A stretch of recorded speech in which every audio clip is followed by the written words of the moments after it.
Kinamatisang manok ay isang masarap rich in tomato-based stew. Ang malambot na karne ay sinisipsip ang masaganang lasa ng kamatis. Kinamatisang manok taste like nilagang manok na bahagi matamis at may lasang maasim, ito ang uri ng ulam.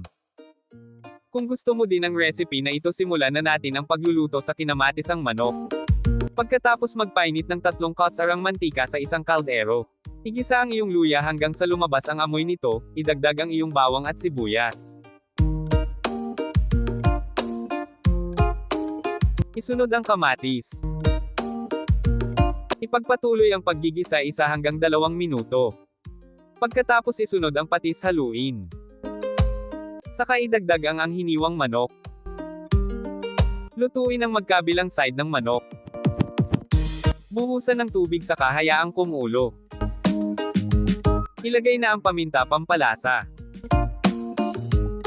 Sunod ang seasoning powder.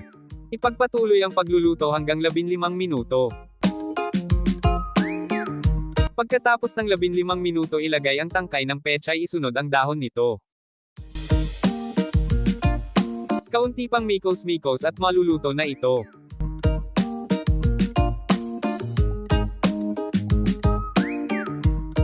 Kunin ang nilutong kinamatisang manok sa stove at ilipat ito sa isang mangkok kasama ng kanin.